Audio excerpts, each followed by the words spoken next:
Okay. Okay. What is your name? Quincy Smith. Okay, nice to meet you, Quincy. I am Ali. So do you live in DC? Are you just chilling, just having a fun night out? Just moved here a year ago today, actually. Okay. It's my anniversary. Okay, got you. So was it for work? Just to give you a quick rundown of what we do here. So this is For Young Ambitious Men. So it's a men's development and improvement channel. So we're just asking people from different walks of life that are out here about like their experiences, mainly kind of like their career. Because like maybe if a guy wants to get into what you're doing, he can kind of hear about it, get real experience. So what is the career you're currently pursuing? So I am from Arizona. I moved to New York for undergrad and then moved here for law school. Okay, got you. I've actually, so many people, everyone's studying law here. I've noticed. Yeah, everyone's here for law. Okay, got you. I got you.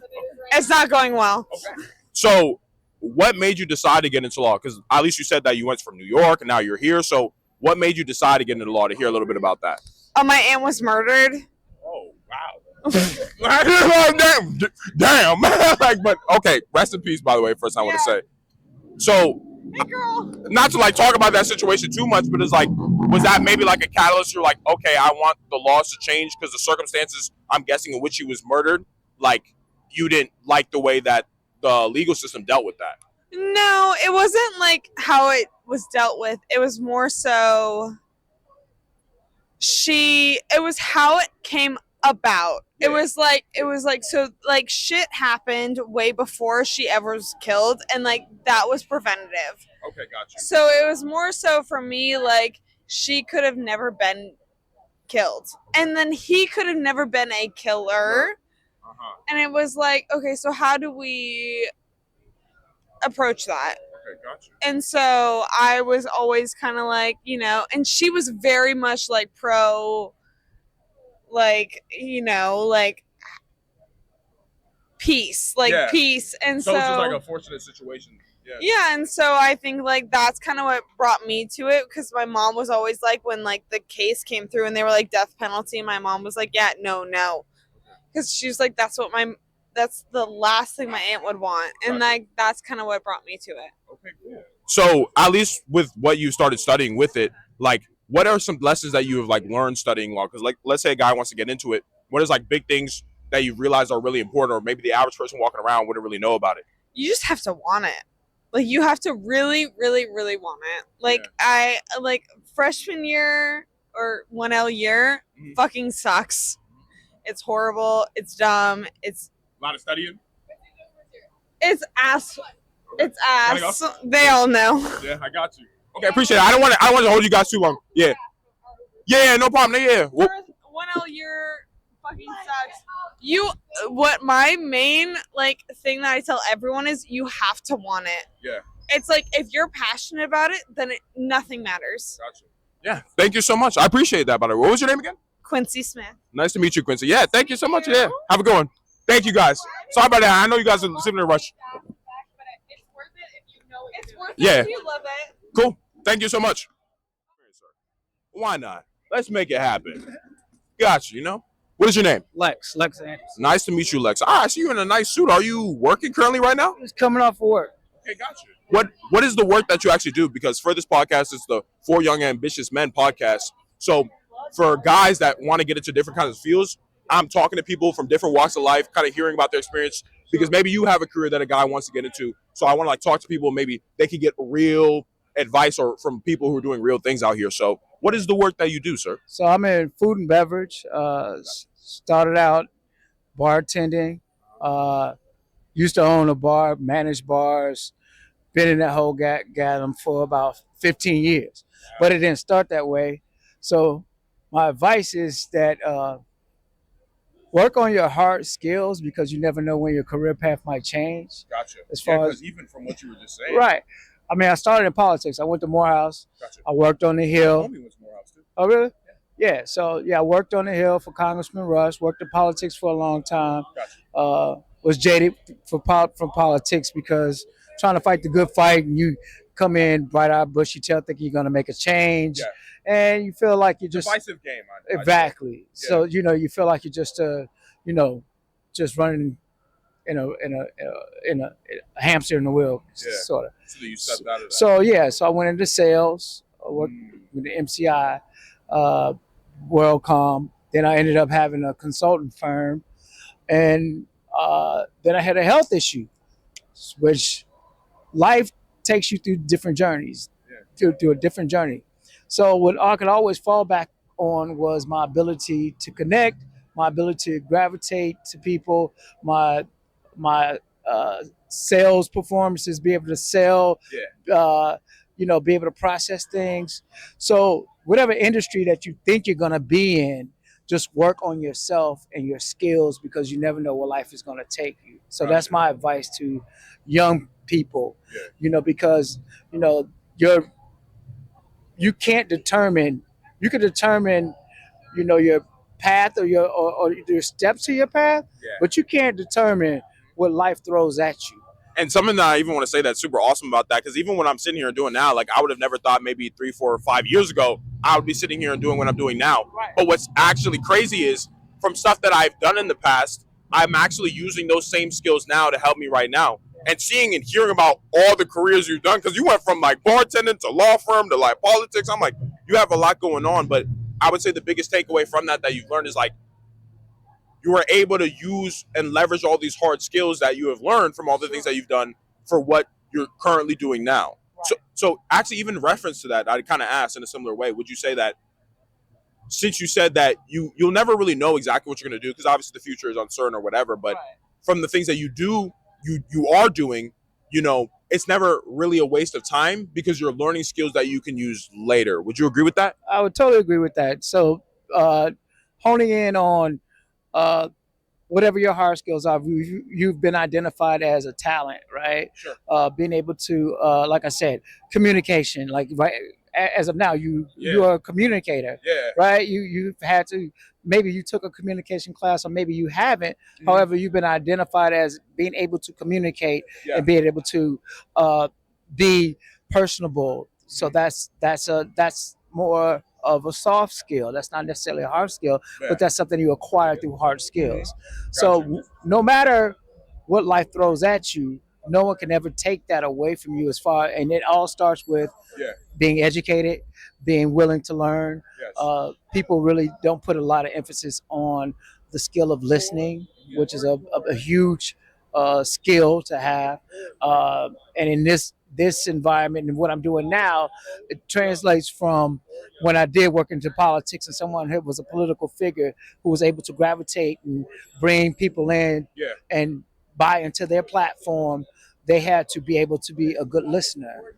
So work on those hard skills, work on those, those soft skills will come, and just work on constantly learning and elevating yourself no matter what you do. Yeah. Because it's almost like what at least I've learned a lot is like your skills or the skills that you build eventually leads to your wallet. So it's like almost all the things that you have even done in your own life, like you building all those skills has allowed you, like that's where your income kind of comes from, because we are just based off our skills. Like every human being, like we're a conglomerate of our skills. And it's like, I just really love how you like really realize that. Like that's like cool. And it like, it validates a lot of things that I've already really thought. So I really do appreciate that. Yeah. And one last thing, don't chase money, chase success, and let money chase you. Yes. Okay. Thank you so much, man. What was your name? Lex Anderson. Yeah. Nice to meet you, Lex. Thank you so much. Thank you so much. That's great. Yeah. Awesome. What do you guys want to sit down real quick? You guys want to sit down real quick? Real fast. Nice. Let's make it happen, man. Yeah, bro. Make it happen. Nice. What's your name, man? Raymond. Okay. Share for you. I'm Ali, by the way, Raymond. Ali? Yeah. So what are you doing out here in DC? Are you just chilling with your homies? Do you live here? I live here full time. I'm actually outside because it was supposed to be we were supposed to cop watch, but cop watch. We supposed to be looking at the police while they're doing their job. But the thing is, man, I didn't realize shit's so chill. We didn't have to look at anything. Yeah, nah. I've been out here for maybe the past I've been out here for the past like two weeks now, and honestly, it's been pretty great. Like everybody out here, at least, has been pretty respectful and great to me. Nobody's been going crazy or nothing, so it's actually been kind of cool. But at least transitioning, at least from that. So is cop watching your job, or do you have another? Like, bro, I hope not. Like, is cop watching? I'm guessing it's not your job. So what is kind of the career that you're currently in? Okay, got you. I'm a student at the University of the District of Columbia. Go Firebirds. Yes, sir. I'm a political science major. I want to go to law school. Gotcha. Yeah, I'm just a political science major at UDC. Okay. Nah, I mean, that's crazy because I'm saying this is like the law central. The amount of people I've seen that are studying law, in law, about to go into law, like about to be in a courtroom, like it's actually kind of crazy. So at least starting out, what made you want to get into law in particular? I see you're out here cop watcher, so you're already interested in legal. Like what made you kind of get into that? That's a great question, man. I mean, the thing that really got me so when I was a baby, like a real baby, Like I was like no, like right after that, right? Yeah. I was like I talked a lot and I said why a lot, you know. I be saying that too, bro. Yeah, and so my mom was like, "You're gonna be a lawyer." Like when I was like a baby. You be arguing. I be hell yeah, I be arguing niggas, man. You see me? I'm out here just looking for problems, bro. You feel me? I'm just like, bro, I smoke, bro. He just like, bro, hey, what y'all doing? What they doing over there? What's going on with that podcast? What the fuck? Yeah, no, I got you. Okay, so like you've always kind of been into that, yeah. Yeah. That and also like I feel like I'm good at talking. You know what I'm saying? Yeah. Okay. So at least now, from like studying law now in school, like maybe because this is obviously for young businessmen. I know you're talking to my cameraman, who's my brother Gafar, right? About like the situation here. Yeah, for real. Yeah, I guess so, bro. So like it's a men's development and information channel. So at least for some guys that want to get into law and kind of hear about it from like what you're studying right now, like what are maybe some important things that you've learned quickly, or like a lot of guys want to realize getting into this? So I could talk about law, right? But who want to hear about that shit from an aspiring law student? I'm an undergraduate, right? What I can talk about is I want y'all, if anybody's listening out here, go outside. Look at what's happening outside. If you're on your phone, they are straight up lying to you, my nigga. Like I'm outside, I was looking at my phone. I'm like, oh my god, the police are coming and they're pinning people to the ground and they hitting them. You know what I'm saying? Yeah. I'm out here. I see the National Guard. They out here talking with people about they day jobs and their parents and shit. Go outside, my nigga. Like the world is not as scary as it seems on the internet, bro. There's such a big gap between the two. No, bro. And you actually just said something so amazing, because a big reason even why I'm doing this is because I feel like a lot of guys are chronically online and they think they kind of know what's going on. But you only really know something if you're going outside, having real experiences, talking to real people that are out here. Like even you just saying that, it could probably break a lot of beliefs for guys that are like, oh, you know what? Maybe I should go outside a little bit more and like see more shit. Would you agree with that? Yeah, absolutely, man. Like I feel like it's so easy to get sucked up in these like the internet and the media generally is situated such that it's designed to make you mad. It's designed to scare you, right? I agree. And so like if you're looking at it, it's going to show you your deepest fear about society, right?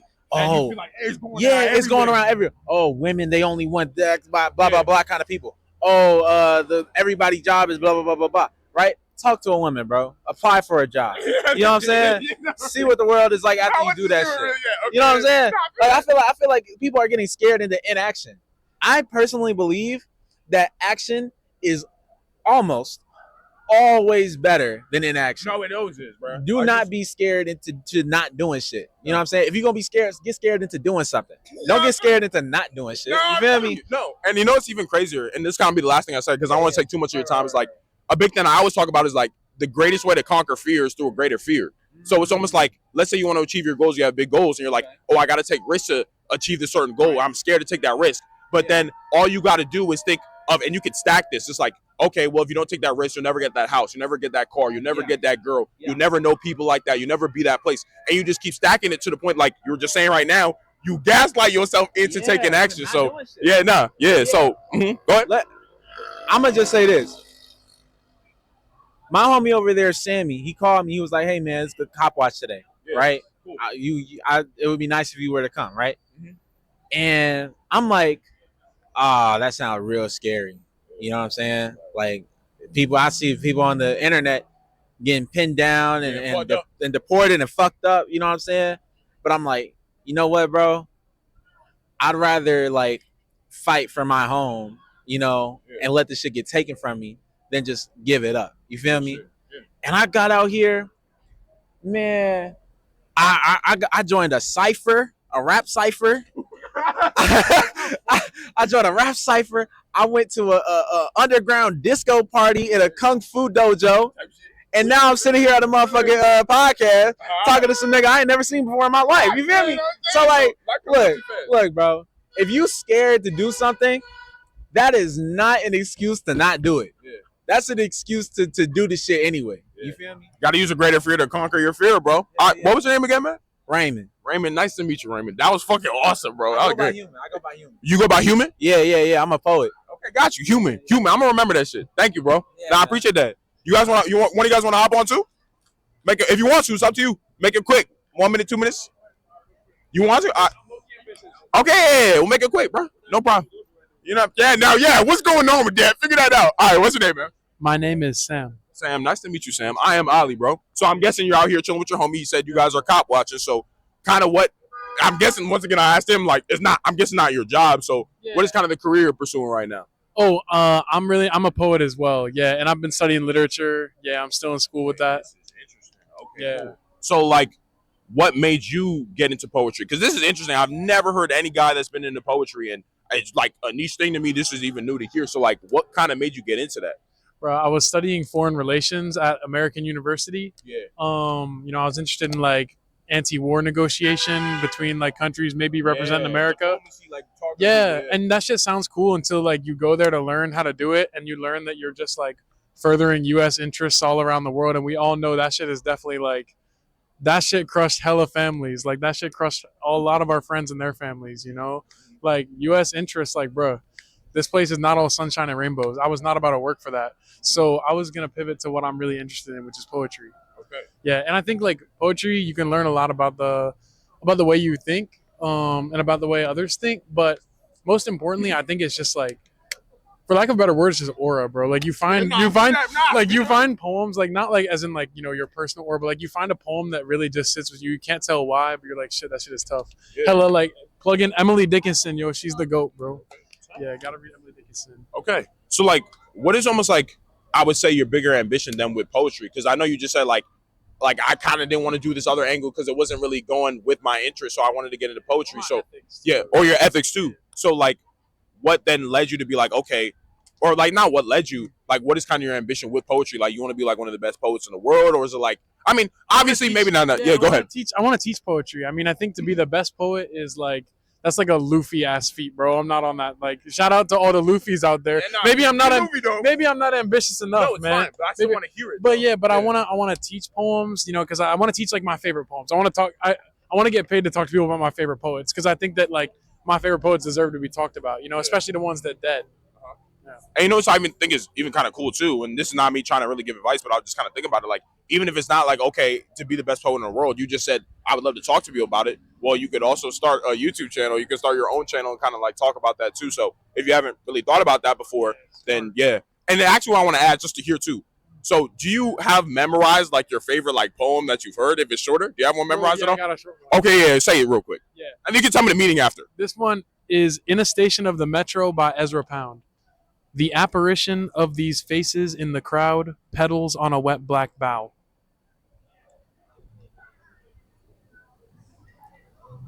I don't know what that means. She go explain it. In a station of the metro, the apparition of these faces in the crowd, petals on a wet black bough.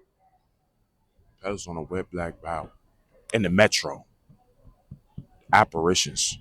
I need these faces in the crowd. Like, think about the way like the petals on the bough, on the wet black bough, so it's like dark after it just rained. You know how trees rained? Yeah. Yes. Okay. And the petal's kind of wet, right? So they're kind of glistening a little bit. The apparition, you kind of see this like ghostly, like phantasmic figure. The faces in the crowd. Figure? Yeah, like the apparition of these faces in the crowd. It's referencing something real, right? Yeah. And these faces in the crowd, it's kind of like the petals on the bough. It even sounds like it. Faces in the crowd, petals on the bough. Yeah. Right? So the image of the faces in the crowd, like if you imagine the metro when it's all full of people, you kind of see all the faces, right? Uh-huh. On the big massive bodies. Yeah. The petal image is helping you see the faces image, and vice versa. That it's not the apparition of these faces in the crowd is like a petal on a wet black bough. It's just the two images themselves presented next to each other. Yeah. One more time.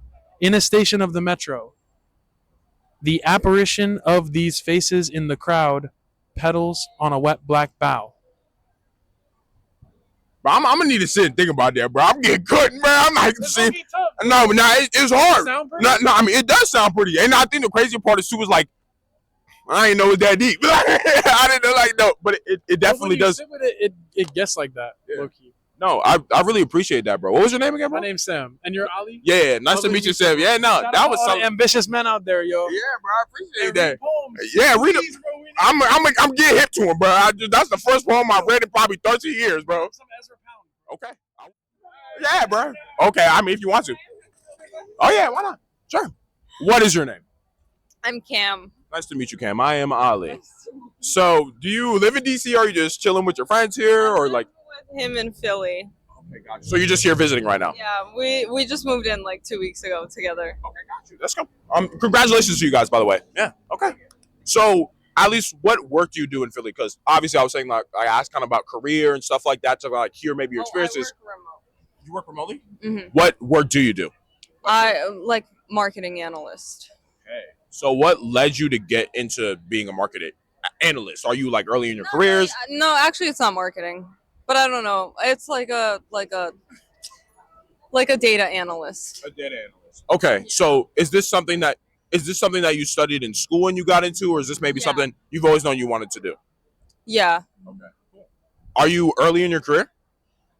3 years. 3 years. Okay, so at least for a guy that would want to get into data analysis, like what are some maybe lessons or things that you've learned that maybe somebody wouldn't think about it, or? I would say, okay, this might be considered a controversial take. I love the controversy. Oh yeah. Among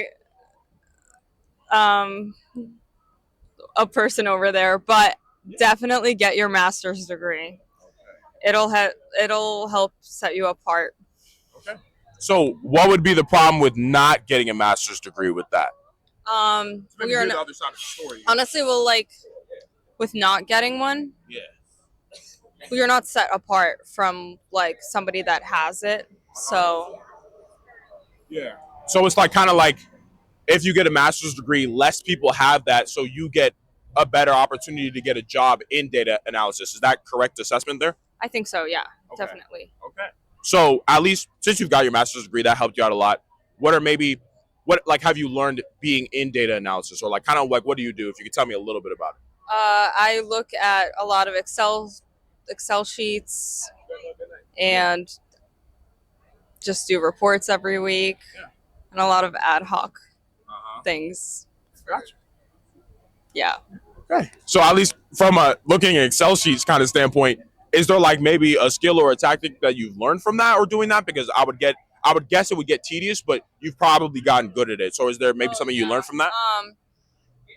There's also going to be like once you're good at a certain skill, like if you're good at like making pivot tables, just like focus on that one certain thing. Yeah. And then when an opportunity comes along to like specialize in a certain field, you'll be the first one in line. So get really good at doing a certain thing. Yeah. If that makes sense. No, it does. It's like because it sets you apart, kind of like how you just said the master's degree thing, like similar kind of logic there. Yeah. Okay, awesome. Thank you for that. That was cool. No, you don't have to. I mean, we're having a conversation now about that. Fuck them. Yeah. Is this for like a school? No. It's just a podcast. It's just on YouTube. Oh, you guys are doing a podcast. Oh. Yeah. That's the whole story pretty much here. Thank you so much. What was your name again? I want to shake your hand. Cam? You said Cam? Cam. Okay, nice to meet you. Thank you so much. You guys want to say too? Real quick? Yeah, right now you got to go. You got no choice, man. You forced them, now I got to force you to. Go ahead, man. Look, man. Come on, man. What's your name, man? Casey is Nice to meet you, Casey. Okay, man. So you do not live in DC. You just came here with your girlfriend. So what do you do back in Philly? Correct? Yeah. Yeah, I do contracting. I fix homes. Okay, so that's super lit. Okay, so at least we're getting into contracting. Is this something that you've been passionate about maybe since you were a kid, or it's kind of like, oh, I was trying different things and then contracting kind of just found me? Both, a little bit of both. I'm ADHD as shit, so it's kind of fun to walk into a different thing every day and have to fix it get hired to do so. Okay. Yeah. Okay, so at least are you early into contracting? Early in the grand scheme of most contractors, yeah, because most of them have been doing it like 20, 30 years. Okay, got you. Okay, so at least what are some things that you've learned from being into contracting? I think it's kind of cool that you're like, well, I get to walk into someplace different every day and then there's something new to fix. Or so if a guy wants to kind of get into contracting, like what can he kind of be expecting a little bit? You got to make a lot of connections really fast if you want to be able to scale quickly. Otherwise, you're going to be doing hands-on labor for your entire life. So that's the big thing. So you got to make connections and like be good with meeting with people, selling the projects, and moving the projects along. If you don't want to be doing the hands-on labor, otherwise, if you're doing the hands-on labor, make sure you can really do good quality control. Make shit on point. That's the whole thing. You got to be able to demonstrate what you're doing for people. That's like what creates longevity for sure. Good quality. Okay. So you would almost kind of say that, okay, I obviously want to network with a lot of people because that will get me a lot of opportunities. And then with said opportunities, you'll kind of be able to show off your skills a lot more. And that would obviously lead to you getting more opportunities. Is that correct? Especially when you referred to just scaling just now. Is that what you mean?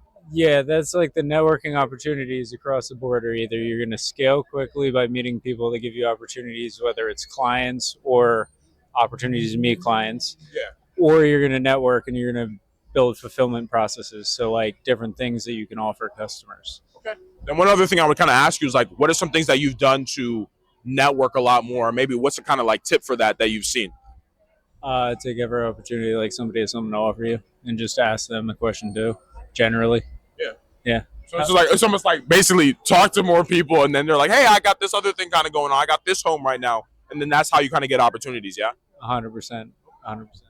That's So how long you been doing this? Or how long have I just been doing this? Oh yeah, I mean, I just started. Pretty much, this is like my third, fourth week kind of out here, so I'm getting a feel for it. It's been nice. I enjoy the area out here. Like everybody's been pretty chill and nice, and obviously you guys have been nice. You guys have sat down, so I really do appreciate that. What was your name again, too? Casey. Casey. Nice to meet you, Casey. Yeah, that was awesome. Thank you for that. That was great. Yeah. 2 minutes, not too long. You want to? Let's make it happen, man. Yeah. Yeah, let's go! Let's go! What's your name, man? Tino, what's your name? I'm Ollie. Ollie, nice to meet nice you. to meet you, man. Okay, so do you live in DC? Or are you just chilling out here? What's going on? Yeah, I live in DC. I live in Roslyn, well, Arlington, so not really, but like I live close by. Okay. Are you new to DC? No, I lived about a year. Yeah, just hanging around, doing work in DC. Yeah. Well, that's especially what we're going to even talk about a little bit too. So, what is the work that you currently do in DC? I am a military officer working at Arlington Cemetery. Okay. So what led you to kind of get into that? I actually have a lot of respect for a lot of guys that work in the military.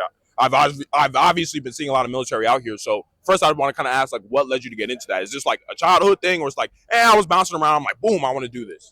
You know, life's a journey. So, you know, I want a little venture before, you know, I do the mature stuff. So yeah, I'm having fun. Okay. So it's more like, okay, this is kind of like a stepping stone for something more. A chapter in my life.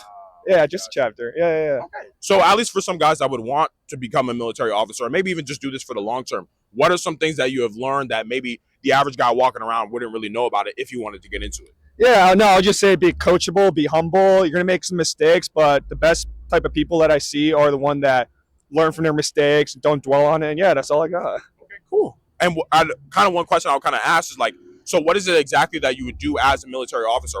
How is that like kind of different from just like regular military, like something that you'd be doing in particular? Yeah, no, you got people, you got soldiers you got to take care of. So you're leading, you're making sure that, you know, they're getting taken care of. So it's a busy work, but it's a humbling experience and I'm really proud of what I do. Okay, cool. Yeah, I mean, is there, and kind of even ask a little bit too, because I'm kind of just curious, since it's just something for it's like a right now thing, have you ever thought about something you want to do further on, or it's just like, okay, this is a right now thing and I'm gonna kind of decide that later, just out of curiosity? Yeah, no, I'm just going with the flow. You know, at a point when it's time to flip the chapter, you know, I'll make that decision. But right now, no, I'm having a good time, making a lot of good friends.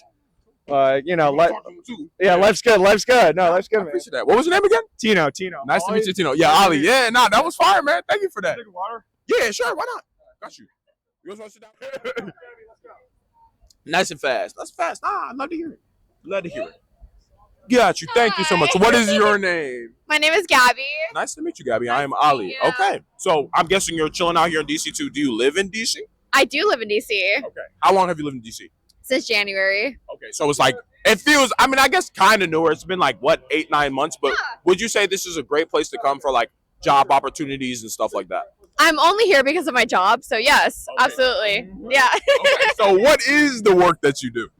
I work for an organization that runs a fellowship where we give campaign managers and staffers a business education. So what led you to get into that? Because that's actually really interesting. Is it like, okay, maybe you've already studied this in school from childhood? Like, what does it kind of look like from leading up to this?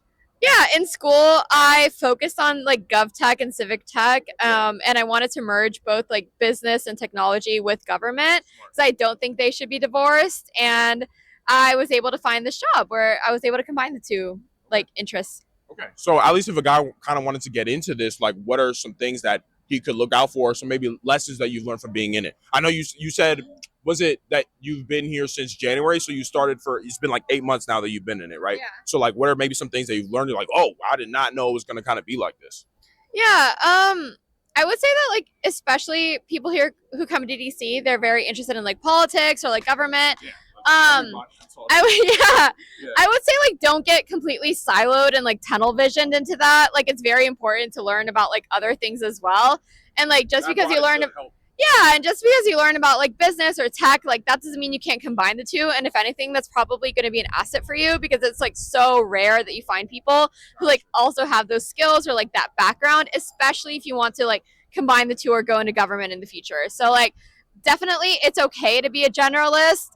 You're gonna end up finding your field, and people are eventually gonna appreciate that about you.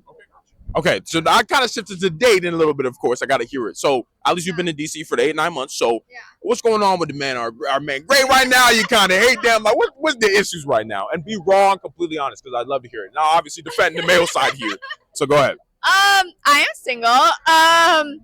And I don't know, I got used to a little bit of the dating scene in California. I think it's just very different type of people in California versus here. So how many guys here?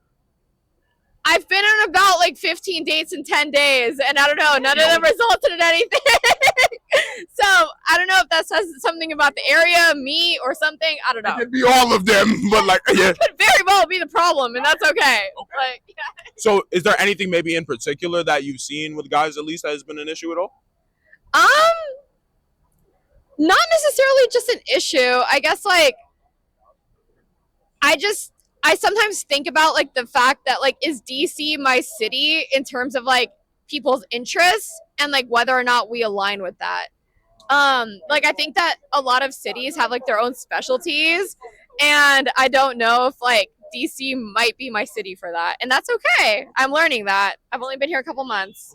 So it's almost kind of like with the dating that you have done, it's kind of like, well, I don't know if I really mess with this city, so it might not be about him. And I kind of like, you were kind of even saying there, like, it might be me, it might be the city, but it's like, you already know, since I don't really know if it's my city yet, maybe if you're here a little bit longer, it'll be like, okay, I'll see more than just do our interests align. But right now it's like, I don't know if our interests really align. So it's kind of like, I'm just dating and kind of seeing what's going on. Is that true?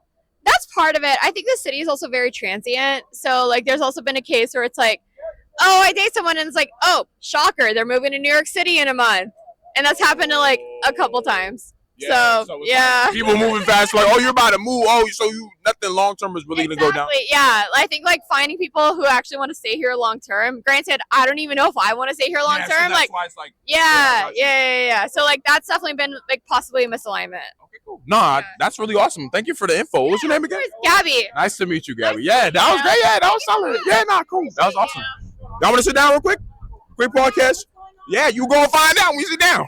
Yeah, bro. Yeah. Okay, cool. I mean, nah. Only if you are y'all a couple. I mean, I'll do couples too. Or if y'all a couple, I could do y'all, but only one at a time right now. Oh. Yeah. Nah, you good. Why? What's your name? Rachel. Nice to meet you, Rachel. Nice I am to meet you. Molly. Okay, so Nice to meet you. yeah, are you just chilling in DC? Do you live here? Are you visiting? What's kind of going on? I live in Maryland. I'm just hanging out. Yeah. So, you just like visiting the city? Where do you live in Maryland? Just to ask. Ellicott City. I live in Silver Spring, by the way. So Nice, so nice. like Okay. I'm used to, but I'm like getting more used to DC, like coming out here like later in my 20s. I've lived in this area, but it's been nice, been smooth. Oh, it's Everybody's been pretty solid. Okay, so basically this is like 4 young ambitious men. Just kind of give you a rundown of what I'm about to ask you. Like it's a men's development and information channel, so I'm like asking people from different walks of life, kind of what they're doing, like their career wise, especially too. And I'm also asking the ladies too about like dating, what's going on with the dudes, because they obviously want to hear that stuff too. So first to kind of ask, like, what is the career that you're currently in right now? I'm in sales. Okay, cool, awesome sales. I talked to like maybe 2 other salespeople, so that's been nice. But is this something that you just decided to get into? Is this something maybe you've been passionate about, like selling stuff to people, or what does that kind of look like? I like money, so I love. Yeah, right in the bag. Yeah. I like sales because I like money. Yeah. Okay. So how long have you been in sales? A little over a year. Yeah. So what are, for at least from some guys that want to get into sales, what are like some big lessons that you have learned from getting into it? That, like, let's say a guy who does not know what's going on in it or at all, like what is like stuff like, damn, like I didn't know it was kind of like that. I would say that's a really good question. It's just like sales info. If you're starting out somewhere, like definitely the top fields to get into are medical device sales, tech sales, From a financial yeah, like just wherever there's a need. Tech is always going to be there. Medical, people are always going to get sick. Medical devices are going to come out. It's going to be like innovations, especially with medicine. So pharma sales also really good. I work in exterior modeling now. That's also going to be like, it's very niche, but people are always going to need it. So I would just, I don't know, just stuff like that. Like, I think the biggest thing is it's like you have to sell yourself first before you sell any product. You have to, because people are not going to buy from people that they don't like. Your personality's like, like, I don't know, speech has to be good. You're conversating with people, but you have to be personal and be able to connect with people. That's the most important thing. The product that you're selling, you have to sell yourself first. You know, it's crazy because I was actually talking to other people who were like, also, there was another saleswoman that I was talking to, and it's like the same thing I keep on hearing. Like, I guess people would think with sales, like, oh, I just got to give you this water bottle, it's all good. It's like, well, you don't only want to take this water bottle, or you might not even want the water bottle. But if you like me, I could be like, here, and you'll just kind of take it. Would you agree with that sentiment? I would say that it's like you have two water bottles there, right? If you're not conversating with a person, it's like you're not connecting with them and it costs $4. Cool. Or are they going to want that $6 water from somebody else that they're connecting with cool and having like, seeing like how it would benefit them in real life?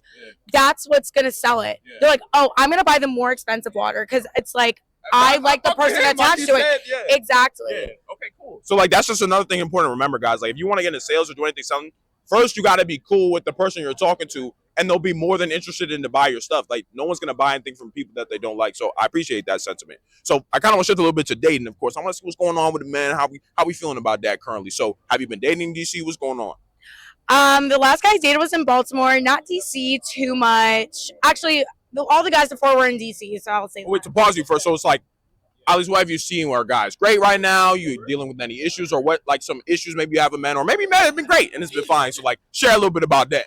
They're not great right now.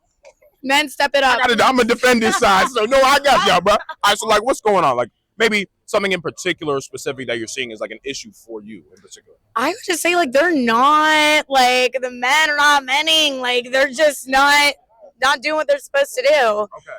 I don't know, they're not as serious. I feel like DC, like I don't know, there's a plethora of beautiful women here. Maybe they feel like there's too many like options. They're not serious enough. I guess the young ambitious men, they're like, okay, we could just wait till whatever. They're not trying to settle down. So when you have like that top 2% of men that all the women want, it's like they have options. So nah, it's good. So you know what's going on in the game, and it's true though. And course. at least one big thing that I would really be honest with you, like speaking from the male perspective here, it's like it's kind of true. At least for guys that are ambitious and they want to do a lot in their life, like it is going to be hard for us to want to settle down with you guys at an early age. So like that's just the male brain. So so like that's at least going on. Like to like say like for our perspective, that's kind of how we move. It's like okay, at least for the type of guys you want, because you said the men are not menning. Well, at least the men who are menning, which you said are the 2% of them who are actually doing the men stuff, and those are probably the guys that you like, right? Yeah. Well, the unfortunate reality, or the thing you're going to have to accept, is like if you're going to deal with those guys, like we are going to deal with other girls. We're going to be dealing with other girls, and because of that, because of that, I'll be real with you. Because of that, like we're not really going to want to settle down at all. So to be real, if you do want a guy who's kind of going to commit to you and like want to just mess with you and only be about you, he's not going to be as man enough. Because like when we're menning, a lot of girls like that, and because a lot of girls like me menning, it's like, well, I want to mess with you. I kind of like you, and I kind of like you. So at least that's something I would say. I'd give an advice here from the male perspective. Like that's something you're going to kind of see. So if that's something you're cool with, like if you're going to deal with that kind of guy, fine. But also like be ready if you are awesome and if you're bringing peace and value to his life, not maybe financially, it's just more like you're cool to be around. Like you just come to me and everything's great. We're cool and everything's like smooth. Like I'm doing my work because I'm ambitious. You know, I got things going on and you want me to be that way because that's why you like me in the first place. And you don't add any problems to that. Like a lot of these guys who are menning would be cool with that. Do you resonate with anything I just said there at all? I understand what you're saying, and I would rather be single. Well, that's what it is. But hey, but at least you know that, and then that's kind of the important thing. I wanted to be at least be able to part of you. Make sense? I am not going to settle for anything, and it is what it is. Yeah, bro. I mean, keep cooking. You don't want to settle. I mean, you might just be going around. That's what's gonna happen. But at least I appreciate that though. What was your name again? Rachel. Nice to meet you, Rachel. Nice That was to meet great. you. Yeah, no, that was smooth. Thank you. You want to sit down too? Yeah, bro. Yes, you should. Yes, you should. Why not? Go ahead. Yeah, of course. What is your name? I'm Diva. Okay, nice to meet you, Diva. Nice to meet you. What's your name? Yeah, I'm Ali. Yeah. So, are you chilling in DC with your friend? Do you live here? What's kind of going on? No, I live in Maryland. I'm here with Rachel. Okay, got you. So you guys live in the same area as well? You said, I forgot what you said where you live. Where you live? I'm in North Bethesda, Maryland. Okay, that's actually kind of crazy because I think well, I mean, it's not really farther from you, but that's kind of cool. That's nice. Okay, so what is currently the career you're pursuing? Because that's kind of what this is about. I'll ask you about dating a little bit later. Yeah, that's a good question. I just made a career switch right now. So I used to pursue, because I majored in psychology, wanted to pursue PhD in clinical psych. Yeah. Now I'm in sales. Okay, so is it kind of like a little bit of influence from her? Like, you're a little bit influence, like, hey, man, you got to sell this bread. Yeah, okay. So it's almost like you kind of agree with the lessons that she was kind of talking about. Like, if you want to be kind of good in sales, it's more about selling yourself and you being likable more than the product. Would you agree with that? Absolutely. That's the only way to make a sale, I feel like.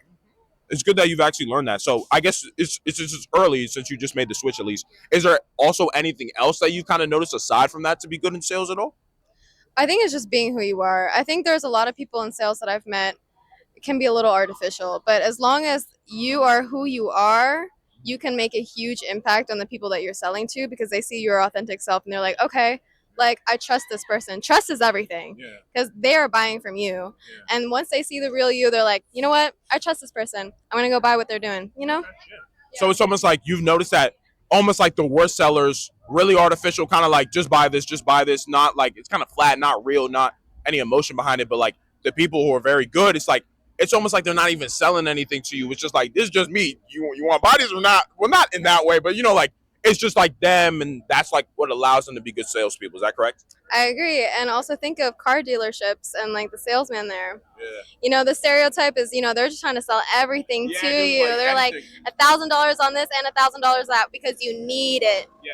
You don't need it. Yeah. And so what I do, I sell because I'm making sure that the person actually needs it. I make sure if that person's actually going through some challenges, I try to make it better for them. Okay. So that's awesome. So like just the genuine aspect, actually kind of caring about the person kind of aspect, and you match that with like, okay, having a good genuine personality, like that's really what's going to kind of like maximize the whole thing there. So I appreciate that. And it's good to have that other side of perspective too. So of course now shifting to dating, you know, I've heard her opinion. Maybe you guys got similar views on this, but we go here. So what's going on with the men? How are we feeling about men? Like what, any issues, any problems, or have we been great? I would love to hear.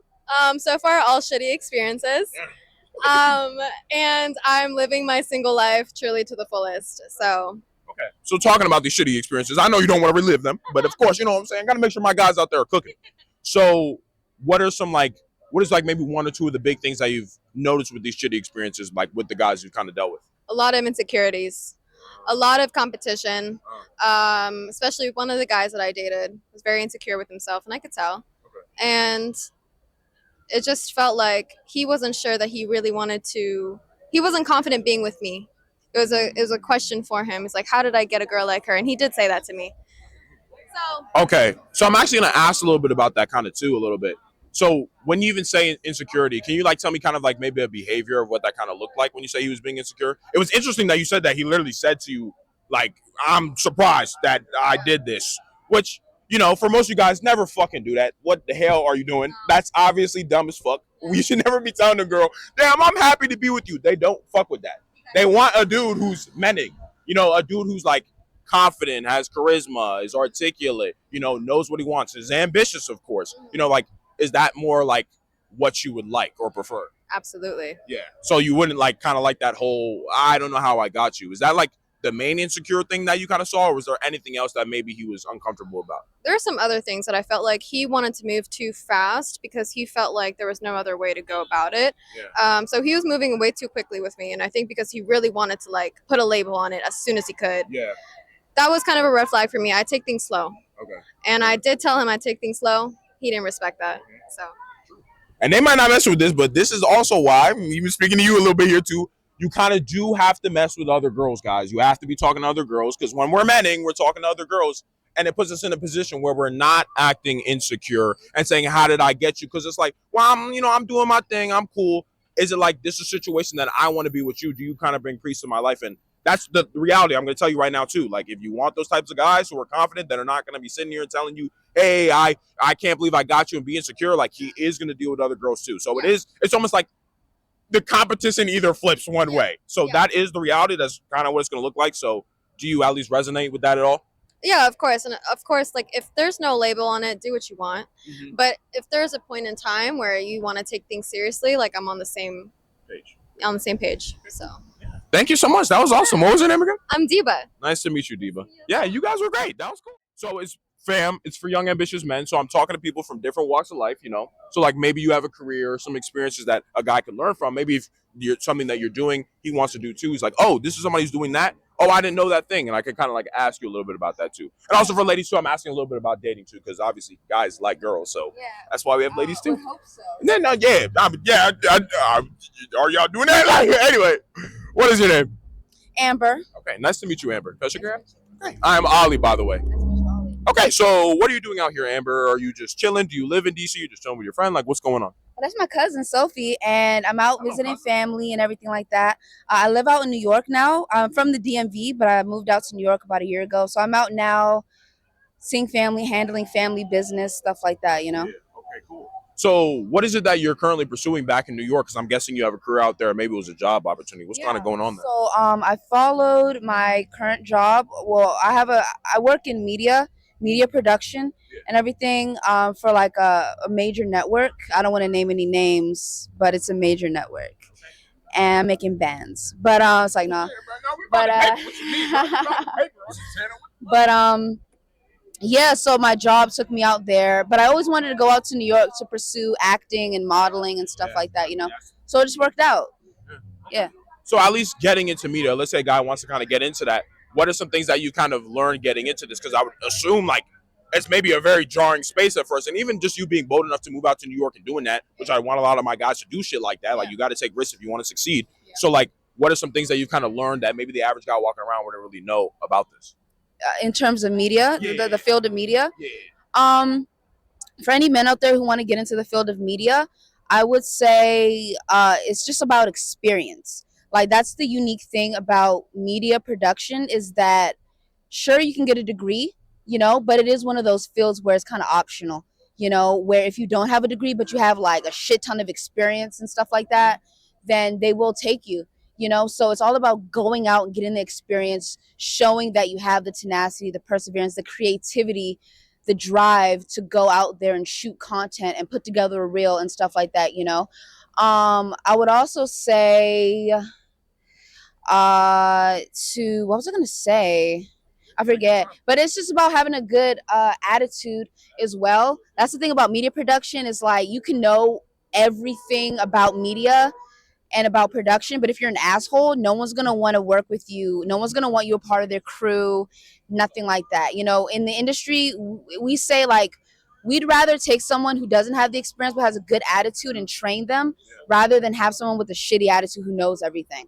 Because you can't teach people a new personality if they're an asshole. So have a good attitude, be personable, work with people, network with crews and stuff like that. It's really just a hands-on field. There's no right or wrong. You just got to go out there and do it. And if you're interested in getting a corporate, career gig like me type thing for a major network, how I got my foot in the door without a degree is by interning. Oh shit, my earring fell off. Y'all didn't see that. Because I'll tell the people, my earring I used an eraser back because I couldn't find any more bags, and so now it's falling off. Yeah, it's being resourceful. You gotta be resourceful in this game. Okay. But so if you want to get in the field but don't have a degree, it's just all about the drive. So go out to your local station, intern with them, volunteer with your local stations, with your local radio stations, TV stations and stuff. Say, hey, I'm interested. I just want to learn. Get your foot in the door, build those connections, build up that experience. You just got to go out and do it for real. And I think one of the biggest things that you kind of said there that I really love is like, and the big thing I always say on my channel is kind of like, if you real skills come from real experience. And it was kind of like saying like, okay, the degree is kind of great, but people want to know, can you do the thing? It's not really about, hey, you kind of got this degree, that's cool, but let me see you act. What do you know about production? Like that's kind of what matters more. And like what you're saying is like, just go to your local place and start doing things, intern, do whatever you can to you soak stuff up, because that's where the kind of opportunities come from. So I appreciate that. I will say, you know, I'm not discouraging anyone to not get a degree. If you want to get a degree, by all means, do your thing.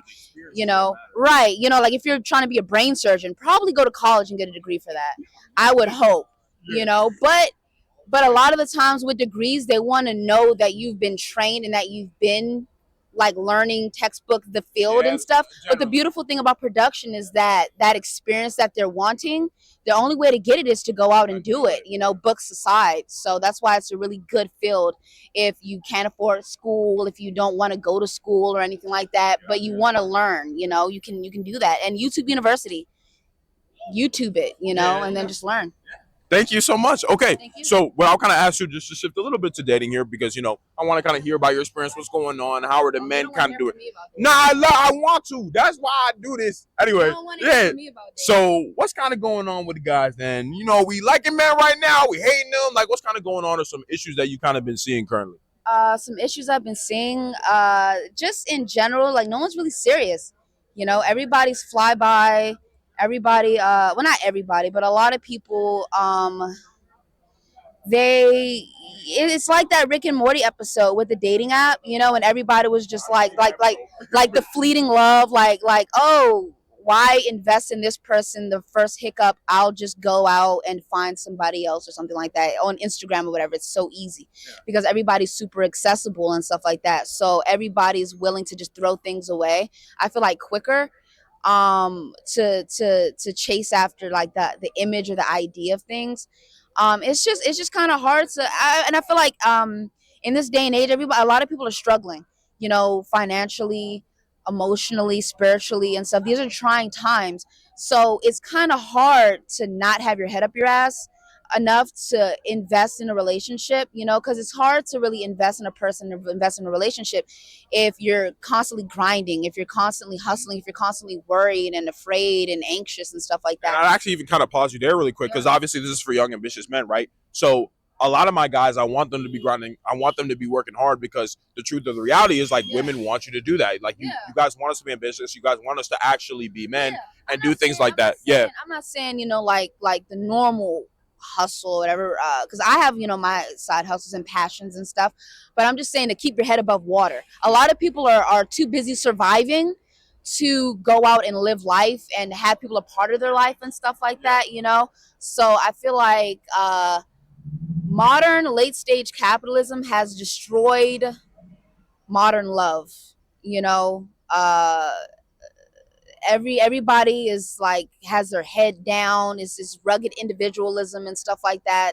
There's really no community anymore. There's really no togetherness anymore sometimes. And what I'd even actually kind of ask about that then, at least for the guys that you have dated, right? Has it felt like a lot of dudes were not very serious? Would you say that's true? I don't know about serious. They definitely were inconsistent. Not all of them. But enough. Is that been the primary issue for you? That's a big thing for me. I'm all about consistency. You know, say what you mean what you say. I'm big on that, you know, and so when that doesn't happen, that can kind of piss me off and stuff like that, you know what I'm saying? But that's my own personal thing. So yeah. Cool. No, yeah, that's really awesome, because at least what I would say is, or at least just from the male kind of perspective, kind of hear what's going on, at least for a lot of my guys that I talk to, you know, they're ambitious, they want to work hard, they want to become very successful. So the reality is, at least if you do, I mean, at least what I would say is, if you do want a type of guy like that, because I'll be real with you, like these types of guys, they're not going to be balanced. Like I'm not balanced by any degree. I'll be completely honest with that. I love working, I love going hard, and obviously that's going to impact my dating life kind of a lot. So I mean, you just gotta find a hustler as well. Either you find a hustler as well, someone who can, you know, match your grind and everything like that, or someone who's okay with that, you know. But you know. So at least what I would say then, at least for you, if you do kind of want a guy like that, like being okay with that we love it. Like because I mean, at least for you, you're kind of doing your own thing already. Yeah. So at least for most guys, it's like if you're doing your own thing and I'm doing my own thing, we are 100% going to be inconsistent. So it's kind of like for us, at least that we want to be winners, we want to be ambitious. If you do come into our lives, it's like the only way you're going to kind of stay I would say in a scenario like that, when dealing with an ambitious man, because I am attracted to ambitious men. I love men with drive, passion, and stuff. But naturally with that comes having to deal with the multiple responsibilities that man has. Like you said, you know, he might not always be as available, as present as you would want to be, but that's just something you're gonna have to deal with if you want to pursue a man like that.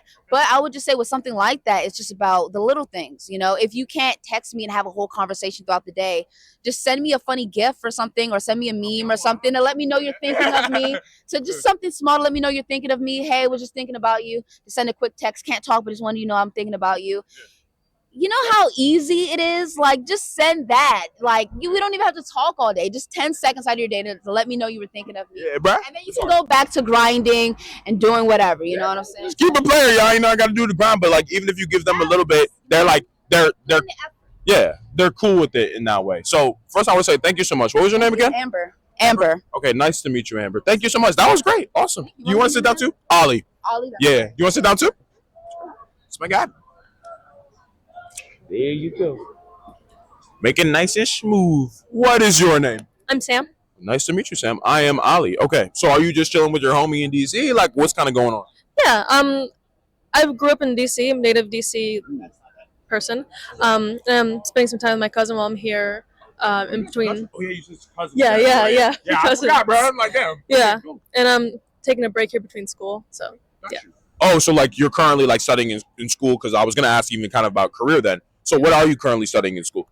I'm double major, biochemistry and music composition. Okay, that's interesting. I mean, it's almost like two different things kind of going on there. It is. Yeah. It is, but there can be some intersectionality if you look into it. But that's cool. Yeah. Okay, so I'm actually gonna kind of ask about that a little bit because I was gonna ask, like, okay, what led you to get into biochem, and the music's kind of different. So almost what I do to meet both in the middle is like, what is the intersection that you're kind of seeing there? Well, so a little background how I came into this. I grew up as a musician. I started playing violin when I was 7 years old. Yeah. Grew up with it, dabbled with composition, high school, loved it, and then applied to a school that had a strong music conservatory. Yes. But I also enjoy science and the practicality of having a degree in STEM. Yeah. And biochemistry was a degree where I could study multiple fields, including physics, chemistry, and biology, Sure. and give myself a healthy platform to decide later on, well, I can branch into this now or go into this, and looking into medicine now. So it's definitely helpful I took all those classes. Yeah. So at least what would you ultimately then want to do, at least once you're finishing schooling? Because as I said, there's like, it's interesting that you're even able doing currently both. So like, is there maybe some field or like way that you're going to intersect it for like a career long term once you're done with school, or is there maybe a different whole idea behind that? Honestly, my idea is using my my STEM part of my degree to fund my music composition, because it's hard to sustain yourself as a musician. Good. Yes, in life. And it's this combination of being realistic but also keeping my passions in mind. And it's really hard because artists out here, they want to be able to create what they create, but you also have to keep up with the demands of life itself, and being able to feed yourself, house yourself, and live where you want to live. And with the rise of costs and everything like that, it's hard. And personally, I'm not really sure my real future job is going to be, but I know that I'm going to enjoy it no matter what, because I'll be able to sustain myself and continue to do what I like, what I enjoy. Yeah, and I think it's really awesome because at least a lot of my guys would be watching this who want to get into entrepreneurship. They want to get into business, and it's like, you're not going to be, it's not a field where you're going to be able to instantly get into it and then 100% make money within the first month, week, even year. Like, you might not, for 2 years, 3 years, you might not even make your first kind of dollar. So I even kind of like what you said there. You're like, you know, it's not even like STEM is even the whole thing. It's like, I want to make sure I come out, I have a lot of money, I then use said money to kind of fuel what I'm doing. So for a lot of my guys watching this too, I want to make sure, hey, if you're in a 9 to 5, you want to get into business, it doesn't mean, okay, quit your 9 to 5, go right into business. Like, no, still do the work you're doing, still make sure you can eat and have a roof over your head, and then using that money, you can get into business and get into entrepreneurship, and at least you'll be sustainable. So I would hope kind of like that's the path that you're looking at. You want to be able to like use STEM. Okay, you get a career. You don't really know what's going to look like yet, but you get in there, use that money, and then you're able to do music like fully. And when it takes off, you know, you make a lot of money from it, then you kind of fully do it. Is that kind of true? Is that what it looks like for you? A little bit. I don't imagine I'm gonna make enough money with my music to live off of it, but the fact is I can still create and put it out there and have others enjoy what I create. That is just a dream in itself. I mean, I'm gonna be honest, like if you go hard, I mean, as long as you have a roof over your head, there's not really anything that would stop you from continuing to go. So there's no reason to even think that, oh, this is not something I can do and make money off of. Yes, you can. You just would have to keep going. I mean, you want to be like, if you're making money, it's like, what else are you going to do? You're just going to be like, I'm doing this for fun. I'm like, no. So at least that's what I'll kind of say to you there. Like, keep going with it. Once you make money, career with it, definitely try to go hard with it. Even with what I'm doing now, like I'm just starting out now too. I'm early in my career doing this and it hasn't like taken off yet. But it's not like I'm like, okay, well, I'm not going anywhere, so I might as well kind of keep going. So at least that kind of be my advice here to you there for that. So to kind of at least shift a little bit to dating here a little bit. So how have the men been? Have the men been great? Have you really been even thinking about them at all? Because like doing biochem and music at the same time is a lot. So what's kind of going on there? Nothing. Nothing? Yeah. So just focus kind of on work? Okay. Yeah. Really? Kind of, yeah. I mean, I've talked to people. I've had relationships in the past. Some were good, some I grew from, let's say. But I just haven't met my favorite person. And also I know that I'm at a point that I'd rather grow than try and grow with someone else so that, I'm okay with where I am. Yeah. So it's kind of like that same thing. Like I was almost talking about with her. It's like, well, I'm kind of focused on my grind, so I'm not really even thinking about it too. So, I think that's cool. I appreciate even you hearing that because, like, it happens for y'all ladies too. It's for young, ambitious men, of course. But it's like, I mean, a lot of the ladies out here are even more ambitious than guys, which is a problem. That's obviously an issue because they like men that are ambitious. But, yeah, I think that's really great. What's your name again?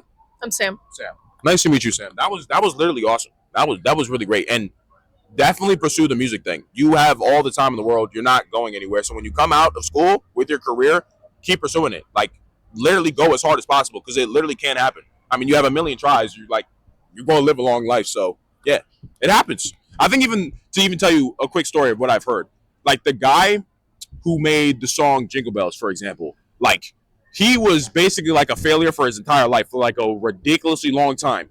And then he made that song. And now that song is going to get played forever. So that could be you too if you just want to keep taking shots at it. So, like, yeah, that's definitely what I want for you, Sam. So thank you so much for that. Yeah. Thank you. That was great. Yeah, of course. All right, make it happen. You know what I'm saying? Let's have a little conversation, bro. What's up, man? Yeah. What's your name? Well, I was actually going to ask you the same thing. What's your name first? I'm Charlie. Okay, nice to meet you, Charlie. I am Ali. Okay. Nice to meet you, Ali. Yeah. Do you live in D.C.? Are you visiting? What's kind of going on? I live in D.C. I live like a block from here. Okay, got you. So I'm guessing that you definitely work in D.C., of course. So what is the career that you're currently pursuing? I work in management consulting, but a lot of like kind of pharma flavor to it. Okay, gotcha. Okay. So what led you to get into that? Is this something you're like, you know what, I always want to kind of do this kind of thing? Or is it like, okay, I was doing these few things. I'm like, boom, this is kind of what I want to start out as. It's a good question. Yeah. I would say like I'm half into like math and science and that kind of shit, but then I'm also half into like people. Yes. Like I love talking to people. Like I could talk to a brick wall for 6 hours. I'll be a brick wall. Yeah. So I wanted to find a job where like I could work on stuff that was like significant and challenging and like would like make my brain like have to think every day, but also think about like how do people work? Like how is what I'm like trying to do working with somebody's emotions? Or like how are you proposing something that's like, if I'm telling you like this is the right answer, are you gonna care? Or are you gonna be like, no, like the hell with you? Like I know what I'm doing. I don't want an answer. Yeah, exactly. So I like that stuff where it's like you got to find an answer, but you also got to convince somebody that like you should listen to me.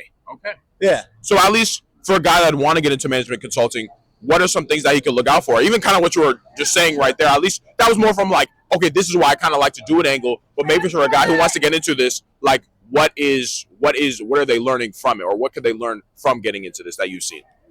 I'm gonna go with like you got to be humble. Like humility is a huge part of it.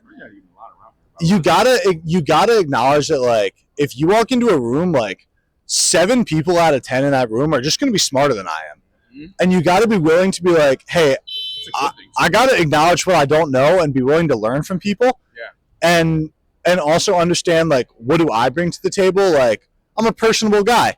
Like I love talking to people. I'll have a conversation with anybody. I'm willing to learn. And so like if somebody wants to teach me something, if there's a skill I don't know, I'm willing to learn that and then like try and incorporate it into like what I do know and be able to translate it to some 45-year-old frat bro who went to Florida State who doesn't know shit. Who knows even less than I do. Exactly. Yeah. I mean, you're dumb, but I got you, man. Exactly. Exactly, man. Okay. So like at least that's kind of the biggest thing because like this is a communication heavy kind of thing. And it's almost like recognizing and realizing, oh, this guy kind of knows what he's talking about and shit like that. Or being able to kind of sit there and be like, okay, well, I would almost say that like being able to walk in a room where 7 people are smarter than you, instead of it feeling like an intimidating thing, it's like that's fucking exciting because it means that this is your ceiling for how you can kind of grow. Would you say that like being what you do now with that, like walk into these rooms, talking to guys who are smarter than you has helped you become a lot smarter? For sure, man. You got to lean into discomfort. Like you got to be super comfortable being uncomfortable at my job. Yeah. Like you have to be okay with saying like sometimes the answer is I have no clue. Yeah, no, like teach me what you know. Yeah. And like to me, especially because like I do a lot of work with people in India. So like these like Indian guys and women like they are grinding, man. Like they work from 8 a.m. to 1 a.m. Yeah, bro. Like why you motherfuckers lazy? They go hard out here, bro. They're like you out here, bro. Out at 12:30 on a Saturday night. That whole type of thing, man. So you got to be willing to listen and learn, but you also got to be confident in yourself. Yeah. Like you got to have the confidence within you to say like, hey, man, like I've taken the time to learn. I've taken the time to grow. And then when you're in a big meeting, when somebody calls on you to make an important decision, you got to speak with confidence and you got to say like, hey, this may be a $1 million decision. Like this may be a decision that costs a company tens of millions of dollars, but like, this is what I think. And I'll stand behind that. And I'll tell you like to your face, like, I believe in this. I'll put my career on the line. Let's ride. Yeah. No, I think that's super fire. And I just even just that all of that like all that shit is like that's how I want all my guys watching this to be like. So I really appreciate that, man. What's your name again? I'm Charlie. Nice to meet you, Charlie, bro. Hey, that was great. Yeah, Ali, bro. Right? Yeah, Ali, yeah. Good talking to you. Yeah, bro. That was Have a awesome. good Saturday. Yeah, thank you so much. You too. You want to sit down too? Yeah, I got you, bro. It's for young ambitious men. I can sit with you too. You want to sit down as well? Yeah. Okay. Okay. Got you. What is your name? Cisco. Nice to meet you, Cisco. I am Ali. Okay. Ali, what's your name? Ali. Yeah, Ali like the skateboard move, like OLLIE. Got you, man. Okay, so what are you doing out here in DC? Do you live here with your girl? Bro, I mean, enjoying the fucking nightlife out here, you know what I mean? DC is the best time out here, bro. Okay. Do you live out here? I live in VA right now. Okay, gotcha. Yeah. So you're just like down here. DMV, so I mean, we might as well call it DC, right? No, yeah. I live around here too. I live in Silver Spring, so I'm like 30 minutes like that way. Silver Spring. What part, bro? Like, Lay Hill. Leo? Oh yeah, for sure, man. Oh man, we all brothers out here, man. We all close. Oh yeah. So, because for the guys that at least I'm talking to, because it's for young ambitious men, I kind of ask for people from different walks of life about their career, kind of what's going on there. Because maybe if a guy wants to get into what you're doing, he'd be able to learn from your experience or what you're kind of doing. So, what is the current career that you're pursuing or you're in right now? Career, man. I'm homeless, bro. I mean, I'm trying to make it, make it work out here. Okay, gotcha. DC it offers the best opportunities. You know what I mean? Just making it work out here, bro. Okay. So, like, kind of being even in this situation, because I actually think this is really great to, like, hear. Like, starting from this, like, bottom situation you're kind of in here, what are you kind of doing or what are you planning to do to kind of get out of this situation? Because maybe some guys that are listening to this are also in a similar situation. They might have access to a phone, but what are steps you're taking to know to, like, get out of this situation? I got you, man. So I'm going to tell you straight up, man. Like, look, man, I came from DR right now, man, and I'm basically a Sanky Panky. You know what a Sanky Panky is? I'm not familiar. You're not familiar? No. Well, Sanky Panky pretty much is when you come from another country and you depend on another women to like take care of you. That's my girl right there. She pretty much brought me out here. She's taking care of me out here, and pretty much I've been able to like live up life out here. That's my girl. She's like putting me up over here in the map over here in DC, bro. I don't work at all, man. Sanky Panky is when you got a girl taking care of you. Yeah. Do you know what? You never heard of that? No, that's the first time I'm getting educated. No, I've never heard that because I don't really have any. Well, my barber is from DR, but he's never told me about this. How is that possible? What part of the DR is from? Well, I'm not sure exactly. I just know he's from the DR. I'm actually gonna ask him about this now that you said this. Yeah. So can you say what that is again? It's called the Sanky Panky. Okay, a Sanky Panky. I'm gonna remember. Yes. Okay, I'm gonna ask him kind of about that. Okay, so is this like something that you're planning to do on the long term, staying here? Or are you planning to go back to DR? Are you looking for opportunities? No plans at all, man. As long as my girl takes care of me right now, man. I mean, I'm good, bro. That's all it is, bro. Yeah, man. That's all that matters right now. You know what I mean? Okay, gotcha, man. Man. I think that's really awesome to even hear about that. Like that really just educated me. I didn't know guys were even out here like making. No, bro. No, this is lit. There's Okay. actually a movie called Sanky Panky, bro. I mean, it's just, you gotta watch it and educate yourself, man. I mean, that's how we striving out here, bro. So I'm actually gonna ask you a final question then here. Is there other guys that you know that are also doing this as well? Of course, man. I mean, if you go to 14th Street, man, you go uptown, you know what I mean? You're here in DC, right? You're familiar with DC? Yeah, You familiar. go uptown 14th Street, man. I mean, you see it all over the place, bro. Okay. All right, bro. That's literally so awesome. Thank you for that. What's your name, man? Hey, Cisco, man. Cisco, nice to meet you, Cisco. Yeah, Ali.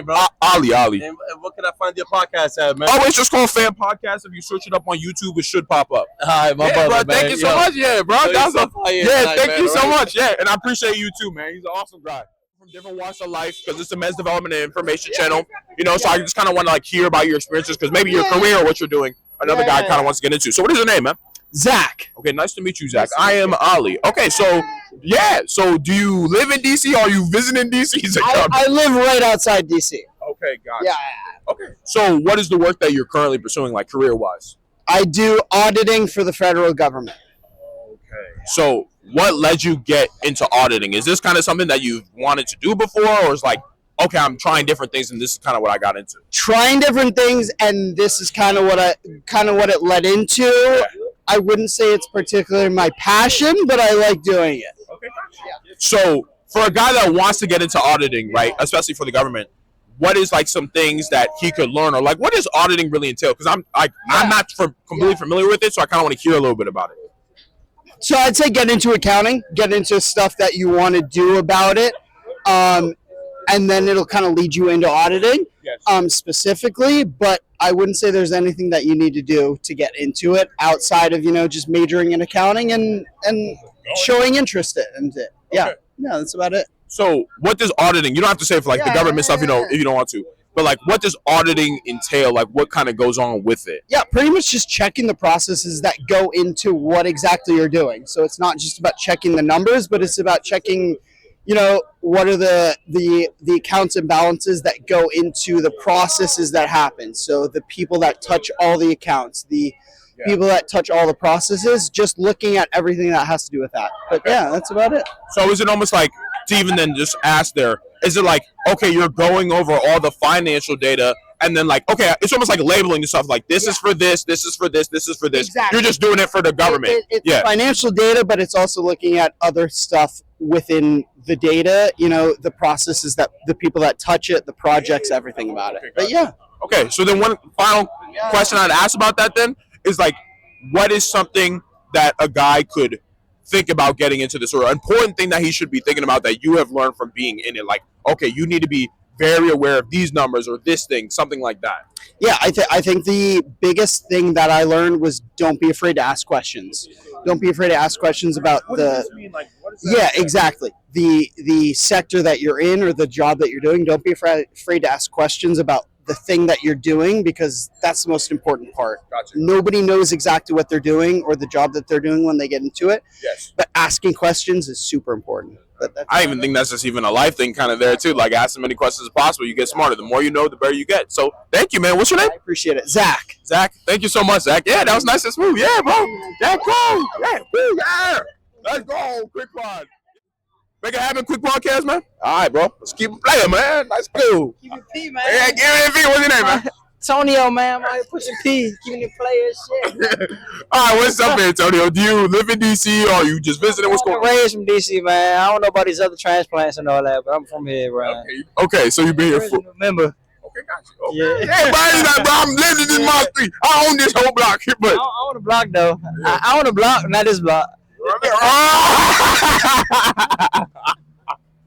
right, man. So then, I guess to ask, because this is for young ambitious men, right? So I'm talking to people from different walks of life, like hearing about their experiences and shit like that. So I heard you own the block. Like, what do you mean by that? Like, what's your career, man? I'm an investor, bro. You an investor? Okay. Yeah. What do you invest in? Assets. Yeah, assets. Okay, I got you. I don't invest in the ass. I invest in the asset. Some dudes do invest. Y'all chasing these bitches out here. Y'all fucking y'all money up. Y'all going on all these dates, fucking with these bitches. I ain't even fucking these bitches, bro. I'm going on all these dates. I ain't even fucking these bitches, bro. They fucking a nigga that's ain't doing shit. Go to yourself, young brother. Okay. So your word of advice there is, at least, or you would say the focus is always going to have to be on you, even for whatever you even do now, at least. Right. Like, you have always seen results from focusing on yourself. Because kind of what I would say here, to keep it a little bit real here.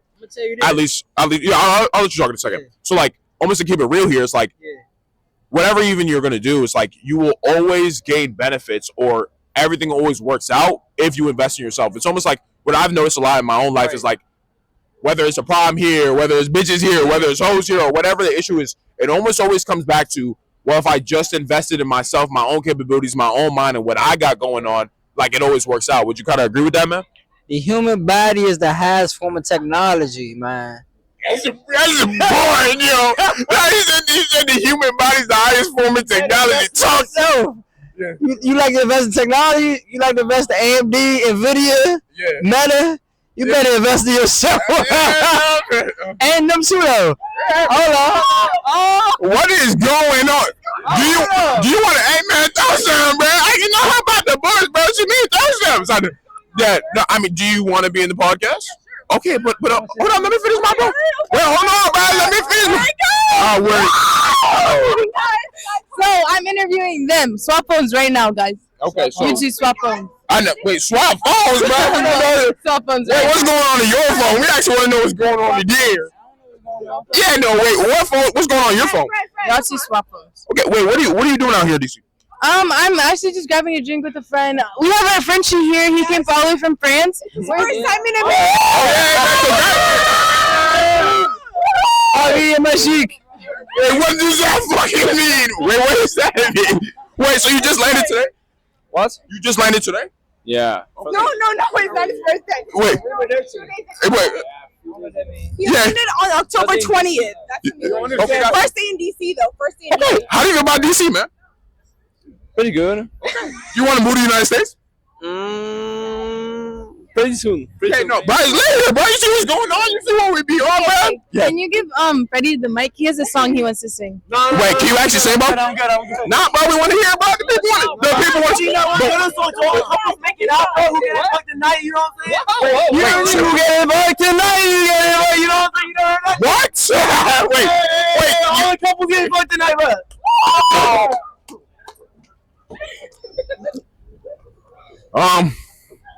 Yeah, man, that happened. That was cool. Oh, where my mans go? I didn't even. Oh, he left? Bro, I didn't even get to I didn't even get to finish the pod there. Well, are you serious? You see him? You know that guy the truth, by the way. That nigga's the truth. You know that nigga, bro? That's a clean ass nigga, bro. You're not Ollie. Ollie? Yes. What is your name? KK. Nice to meet you, KK. Nice to meet you. Okay, so what are you doing in DC? Do you live here? Are you visiting? What's going on? I'm visiting. I'm here for work. Okay, gotcha. So you're visiting, but you're here for work. So, but you live somewhere else. But I live in Atlanta. Okay, gotcha. Okay, wow. Visiting for work. That's I guess still kind of a mission. I think what's that, like 4 hours by flight? 4 or 5? No, it's like 2. It's not. Yeah, it's not. Yeah, it's not far. Okay. What is the work that you do, actually? I work with Gatorade, and we had an event here. Okay. So, what led you into working with Gatorade? Because you're actually one of the first people that I know that is working like with at least a brand like that or a sports drink brand. So, like, what kind of led into that? Is this something you're passionate about, or like, I was doing a bunch of things? I'm like, I started working for Gatorade. I played basketball in college. What college? Springfield College in Western Massachusetts, and I love just sports. So I did sport management. and then that led me to a career in sports. So I freelance for a lot of different brands. Gotcha. Mm-hmm. And not, but I mean, Gatorade is pretty massive, so like that must be awesome. That must be great. But obviously, when I kind of asked, like, what do you do for them, like with working with Gatorade, kind of there? Well, I work within their marketing department, so we get out to many different events across the country promoting the brand. So specifically, this was one of their hydration booster events. So just kind of promoting and making people aware of like their new products. Yeah. So at least doing it, at least for a guy that kind of wants to get into this and get into marketing, especially maybe in the sports industry, which I get would be a little bit different for the marketing kind of standpoint. What is maybe something that like he could watch out for, like maybe you've seen that like, oh, this is crazy. Like I didn't know this was kind of like that. I think just, I don't know, getting out, seeing what's out there, volunteering, I think is like huge. But also, I don't know, go to events, talk to people. Networking is really big. So just making connections and following up and being genuine in those connections. So yeah. Cool. So it's just kind of like you kind of get into it and you'll learn a little bit a lot. And at least from a connection standpoint, you're able to like get good connections. And that's kind of what I would guess make it even enjoyable too. Would you agree with that? Yeah, for sure. Yeah, they can be friends for life. Yeah, that's cool. Okay, just to ask too, because at least for do you want to speak too? You sure? I want to speak. But okay. He's in sports as well. Got you. Okay. Are you? Did you guys say you were dating or no? No, but we're friends. Okay. We met at work. Okay, gotcha. Mm-hmm. Good. So what I would kind of ask too, because I'm obviously asking the ladies too about dating, because guys like girls. So at least from a dating a little, I gotta hear it. So at least how has dating been for you? Are men great right now? I'm like, oh, men are annoying me. Like, what are you kind of seeing, or like maybe some things that you would like to see for guys? What I would like to see from men. Effort. Oh. Mm-hmm. Okay. So that's big. Has that been a problem recently? Like, yeah. Dudes suck. We suck right now. At least defending the man camp. So would you say that from an effort perspective, like what do you mean? Like planning dates, talking, like what does that kind of look like? Just to hear a little bit. We don't go too much, but I just want to hear. Yeah. I don't know. Oh no. What's happening? I don't know. I don't know. The parking enforcement's here. Oh, again? Okay, Remy. There you go. What's happening? We must go. Yeah. Okay, all right, let's go. I'm sorry for your I don't want to hold you too long. Are you Okay. guys in a rush? Yeah. Yeah, we're only here for this night. Okay, cool. Right? Okay. Yeah. So, do you want me to answer any more questions, Remy? Whatever you want to do. I think we should go though. Okay. Yeah. Okay, thank you. What was your name again? KK. Nice to meet you, KK. Nice Thank to you. meet you. Good luck with Gatorade, by the way. Thank you, bro. Yeah, bro. You said, dang. Why not? It's one in the corner, says sat down. Okay, I'll do one person at a time. I'll do it. Yeah, I'll get you right after, too. Like, yeah. Right. Okay, first, what's your name, man? Juno. Okay, nice to meet you, Juno. Nice to meet you. Okay, so do you live out in D.C. or are you just visiting here? What's kind of going on there? I live close. I live in Southern Maryland, so. Okay, gotcha. Yeah. Okay, so do you also work in, well, what is the career that you're pursuing? Because just to say really quick, this is for young ambitious men, right? So it's a men's development and information channel, so I'm talking to people from different walks of life, kind of seeing what their careers they're pursuing, because maybe a guy watching this wants to get in the career that you're doing. Okay. So like it'd be great for him to maybe hear that. Maybe you have an experience that's unique that nobody's heard before. Okay. So at least, what is the career you're currently pursuing? I'm working towards getting an IT job right now. Getting into IT. Yeah. Okay. So are you like, you're working into getting IT? What led you into wanting to pursue IT? Is this maybe something since you were a kid, you're like, nah, I've always wanted to do IT? Or is like, I've been going around, I'm like, no, IT, let me try this out. Kind of. Like, I've been good with computers ever since I was a kid. I've been tinkering with stuff. I built my own computer, shit like that. So IT wasn't my first thought, but it was like, I could do this. Like, I might as well give it a shot. So, because I've been kind of bouncing. I didn't know. I graduated high school. And I just started working. I didn't really know what I wanted to do. So I was like, IT, might as well try it. I think I'm good with that. Better than most people. So. Got you. Oh, so because like since you've already kind of been doing stuff on your own, and even for a lot of guys, I think that even want to get into like the more tech space, it's almost like everybody kind of starts messing around with stuff on their own. They're like, why don't I just kind of do this as a main thing? So at least from being on your own and kind of doing it on your own or learning on your own, what are like maybe some stuff that you have learned for maybe a guy wants to get started with it? Like, what does that kind of look like a little bit? Because I know you say you're still looking for something, but yeah. Honestly, if you want to get into it, I say get into it as a hobby. Find something that interests you. Like me, I like games, so I was like, I want to build a PC that I could play games. So you built a PC. I'm like, yeah, I was like, I want to play games. So let me learn how to build a PC so I can play my own games. Yeah. So I learned how to build a PC, and then when I was younger, I wanted to just make things. So I was like, let me take apart my toys, let me put the electronics together. It just started as a hobby, just like as a hobby for me. And then from there, I was like, I could do this as a job. Like I know how to.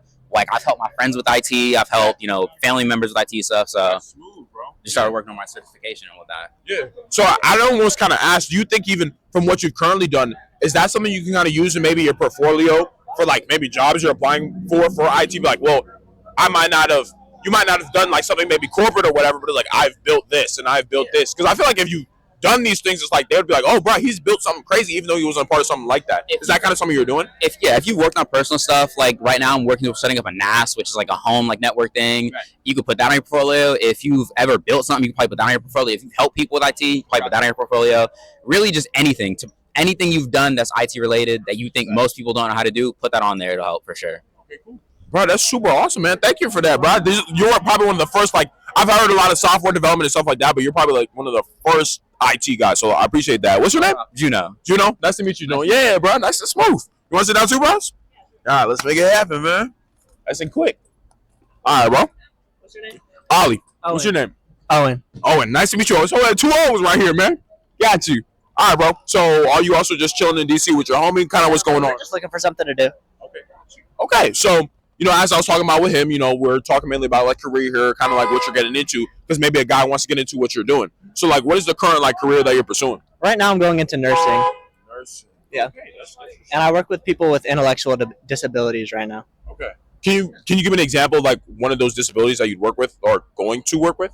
A lot of the ones are like autism or schizophrenia or just depression or bipolar disorder. Gotcha. Yeah. I've heard actually a lot about. I think one of the first times I heard about autism a little bit yesterday. There was one other girl that I was talking to that like was talking about autism, but just almost kind of asked her because I'm just generally curious. This is kind of for them too, but I'm just curious too. At least with schizophrenic patients, what does that kind of look like? Because I've heard a lot about schizophrenia, but maybe it's kind of like memed out now when I see it from my perspective. So somebody who's actually like looking at it, what does that look like? It definitely is. A lot of the people that I work with are like mildly schizophrenic, and it comes in like waves, kind of like a bipolar disorder, where they have like ups and downs, like in seasons.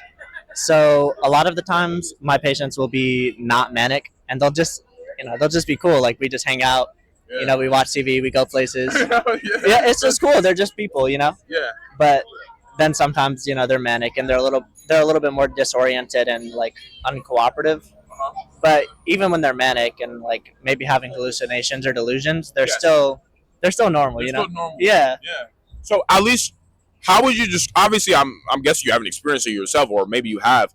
What is that? What are the delusions kind of like? Like, what does it kind of look like for maybe a guy who wants to understand it? Like, what is that? What would you describe it as?